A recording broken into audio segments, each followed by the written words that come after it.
예레미야 43장 1에서 13절 말씀입니다.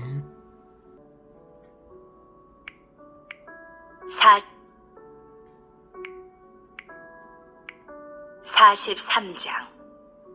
예레미야가 모든 백성에게 그들의 하나님 여호와의 말씀, 곧 그들의 하나님 여호와께서 자기를 보내사 그들에게 이르신 이 모든 말씀을 말하기를 마치니, 호사야의 아들 아사랴와 가레야의 아들 요하난과 모든 오만한 자가 예레미야에게 말하기를, 내가 거짓을 말하는도다.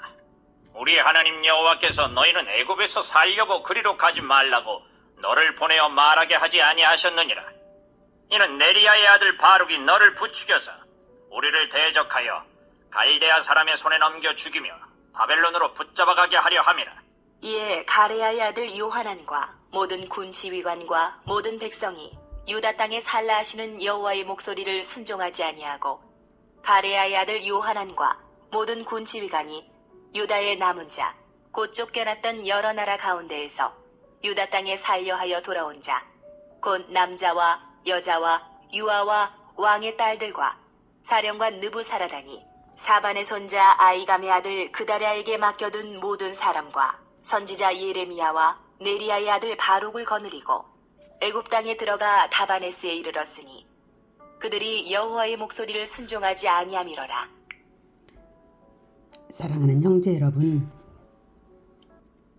6월 21일 수요일 새벽 묵상에 오신 것을 환영합니다. 40장부터는 예루살렘 함락 이후의 사건과 사역이 보도되고 있는 중인데요. 41, 42장에서는 이스마엘이 유다 총독 그다랴와 바벨론 병사들과 성전 순례자 70명을 살해하는 만행을 저지르고 유다 남은 백성을 포로로 잡아서 암몬 땅으로 떠났는데요. 요하난과 백성들이 이스마엘을 무찌르고 포로된 백성들을 되찾았으나 바벨론의 보복을 두려워하여서 애굽으로 가려는 계획을 했습니다. 인본주의적인 계획을 먼저 해놓고 하나님의 뜻을 예레미야를 통해 듣고자 했는데요. 하나님은 다 아심으로 그러한 불순종의 태도를 꾸짖으시며 유다에 남아 살면 안전과 축복을 보장하시겠고 애굽으로 가면 심판이 있을 것을 경고하셨습니다. 그런데 요하난과 백성들이 거부하고 하나님의 말씀을 거부하고 굳이 애굽으로 떠나는 것이 오늘 본문입니다. 2절에 보면 네가 거짓을 말하는도다 라고 하면서 요하난과 모든 오만한 자가 이렇게 예레미야의 예언을 일축한 것은 애초부터 자기들의 애굽 이주 계획에 대한 명분 확보를 목적으로 예언을 들으러 왔던 것인데, 자기들 계획과는 반대 예언을 하니까 그것이 하나님의 말씀이 아니라고 거짓말이라고 하는 것입니다. 자기들이 예언을 청하여서 듣겠다고 해놓고 말입니다. 42장 5, 6절을 보면 그들은 처음에 이렇게 말했었습니다. 그들이 예레미야에게 이르되 우리가 당신의 하나님 여호와께서 당신을 보내사 우리에게 이르시는 모든 말씀대로 행하리이다. 여호와께서는 우리 가운데에 진실하고 성실한 증인이 되시옵소서. 우리가 당신을 우리 하나님 여호와께 보내면 그의 목소리가 우리에게 좋든지 좋지 않든지를 막론하고 순종하려 함이라. 우리가 우리 하나님 여호와의 목소리를 순종하면 우리에게 복이 있으리이다. 이렇게까지 말했던 그들이 돌변한 것은 자기들이 주권자인 것이지 결코 하나님을 주권자로 인정하지 않는 태도죠. 유다 재건의 희망이 무너지고 이후 유다가 포로 귀환이 이루어지기까지 약 50여 년 동안 황폐하게 된 채 버려지게 된 것은 한마디로 인본주의적인 고집 때문입니다.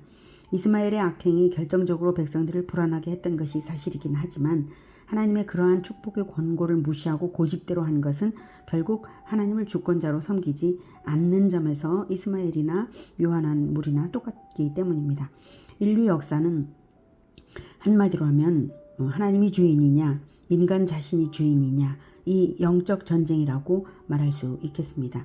심지어 그들은 예언을 한 예레미야를 거짓으로 폄하하는 모략적인 발언을 서슴없이 하였습니다. 3절 보면 이는 네리야의 아들 바룩이 너를 부추겨서 우리를 대적하여 갈대아 사람의 손에 넘겨 죽이며 바벨론으로 붙잡아 가게 하려 함이라. 어떻게 이런 말을 할 수가 있는지 말입니다. 참으로 모략으로만 가득 찬 악한 마음을 가진 자들입니다. 그들의 눈에 여전히 예레미야와 바룩이 바벨론의 앞잡이로 보였다는 사실은 그들 자신이 애굽 이주로서 자신들의 욕심을 채울 의도를 가지고 있다는 반증일 뿐입니다. 자기들이 가지고 있는 그 마음으로 또한 예레미야를 또 그렇게 보고 있는 것이죠. 그렇게 포갑적이고 협박적인 말을 하면서 결국 예레미야와 바룩을 포함해서 거의 모든 백성들을 강제로 애굽으로 이주시켰습니다. 7절 애굽 땅에 들어가 다바네스에 이르렀으니 그들이 여호와의 목소리를 순종하지 아니함이러라. 다바네스는 가나안에서 애굽으로 들어가는 관문 도시입니다. 여기서 애굽의 입장이 결정되기를 기다렸을 것입니다. 그러나 그들이 의지하려는 애굽 자체가 하나님의 심판 대상이므로 그들의 선택이 얼마나 어리석은 선택인지를 하나님께서 다시 알리십니다. 8절부터 다바네스에서 여호와의 말씀이 예레미야에게 임하여 이르시되 너는 유다 사람의 눈앞에서 내 손으로 큰 돌 여러 개를 가져다가 다바네스에 있는 바로의 궁전 대문에 벽돌로 쌓은 축대의 진흙으로 감추라. 그리고 너는 그들에게 말하기를 만군의 여호와 이스라엘의 하나님께서 이와 같이 말씀하시되 보라, 내가 내 종 바벨론의 느부갓네살 왕을 불러오리니 그가 그의 왕좌를 내가 감추게 한 이 돌들 위에 놓고 또 그 화려한 큰 장막을 그 위에 치리라. 그가 와서 애굽 땅을 치고 죽일 자는 죽이고 사로잡을 자는 사로잡고 칼로 칠 자는 칼로 칠 것이라. 내가 애굽 신들의 신당들을 불지르리라. 느부갓네살이 그들을 불사르며 그들을 사로잡을 것이요 목자가 그의 몸에 옷을 두름같이 애굽 땅을 자기 몸에 두르고 평안히 그곳을 떠날 것이며 그가 또 애굽 땅 베세메스의 석상들을 깨뜨리고 애굽 신들의 신당들을 불사르리라 하셨다 할지니라. 하시니라. 네, 애굽에 대한 심판을 9절에서 유다 사람의 눈앞에서 예언하게 하십니다. 심판주 하나님 아닌 심판당할 애굽을 의지하는 선택이 어리석은 것임을 깨닫게 하려는 것이죠. 애굽에 대한 심판을 통해서 유다 사람들에게 주시는 메시지인 것입니다. 애굽에 정착하기 전에 회개할 기회를 주시고자 하시는 하나님의 마음입니다. 9절에 큰 돌 여러 개를 가져다가 다바네스에 있는 바로의 궁전 대문에 벽돌로 쌓은 축대에 진흙으로 감추라 하신 것은 상징 행동을 명하신 것인데요. 그 의미는 유다인들이 자기들 손으로 돌을 옮기는 노예살이를 하게 될 것이라는 것이고요. 또한 바벨론이 애굽을 정복하여서 바로의 궁전을 폐하고 큰 돌들로 바벨론 왕의 궁전을 세우게 될 것을 의미합니다. 그리고 감추라라고 하신 것은 바벨론 왕이 정복해 들어왔을 때 그때 비로소 하나님의 예언대로 된 것임이 나타나도록 하려는 것이죠. 10절 내가 내 종 바벨론의 느부갓네살 왕을 불러오리니 그가 그의 왕좌를 내가 감추게 한 이 돌들 위에 놓고 또 그 화려한 큰 장막을 그 위에 치리라가 바로 그 뜻입니다. 그때 유다인들은 바벨론 왕의 노예가 될 것임을 예레미야의 손으로 큰 돌들을 옮기는 행위로서 나타낸 것입니다. 하나님의 백성들이 하나님을 떠나면 결코 안식이 있을 수 없다는 사실을 확인하게 합니다. 12절 목자가 12절 보면 이제 목자가 그의 몸에 옷을 두름같이 애굽 땅을 자기 몸에 두르고 평안히 그곳을 떠날 것이며 느부갓네살이 그렇게 한다는 거죠. 그가 또 애굽 땅 벳세메스의 석상들을 깨뜨리고 애굽 신들의 신당들을 불사르리라. 네. 애굽 땅을 자기 몸에 두른다라고 표현했죠. 애굽 전역에 바벨론군이 장악한다는 뜻이고요. 그것이 목자가 그의 몸에 옷을 두름같이 한다는 것은 애굽 정복이 너무나 손쉽게 옷 하나에 걸쳐 입는 것처럼 손쉽게 이루어질 것을 말한 것입니다. 13절에 벳세메스는 태양신 숭배의 본거지입니다. 벳세메스의 주상은 태양신 라의 신전 앞에 세워진 오벨리스크라고 불리는 한 쌍의 기둥을 가리킵니다.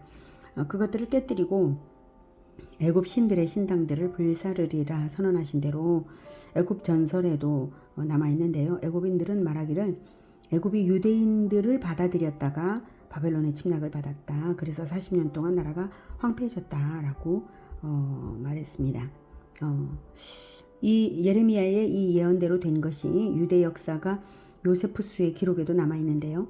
느부갓네살이 예루살렘을 정복한 지 5년 후에 애굽 제26왕조 4대 왕인 호브라 때에 바벨론이 애굽을 쳐서 호브라를 죽이고 유대인들을 바벨론으로 잡아갔다라고 요세푸스는 기록하고 있습니다.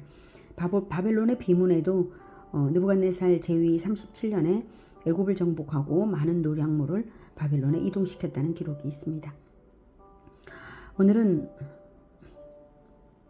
심판주 하나님의 백성이 된 것이 얼마나 보장된 축복인가를 다시금 생각하게 됩니다. 하나님의 백성은 하나님을 떠나 결코 안식이 없고 하나님의 뜻대로 순종하여 살아갈 때에 무한한 축복이 보장되어 있는 것입니다. 자기 소견대로 고집하며 살고자 하는 인본주의에 속지 말고 오직 하나님 안에서 주권자 하나님을 인정해드리고 하나님 안에서 축복과 평안을 누리는 우리 모두가 되기를 기원합니다. 기도하겠습니다. 은혜로우신 주권자 하나님, 우리 삶의 모든 것은 하나님의 주권으로 주장되고 있습니다. 우리는 결코 우리 자신이 주인이라고 주장하지 않겠습니다. 우리의 인생은 하나님의 것입니다. 역사가 하나님의 것이고 우리 인생도 다 하나님의 것입니다. 하나님, 우리를 붙들어 하나님의 뜻을 올바르게 알고 분별력 있게 판단할 줄 알며 순종할 수 있도록 주님 도와주시옵소서. 오직 하나님의 뜻에만 순종하고 자기 소견을 앞세우지 않는 우리 모두가 되기를 간절히 원합니다. 주님 도와주시옵소서. 예수 그리스도의 이름으로 기도드립니다. 아멘. 이어지는 시간은 개인 기도 시간입니다.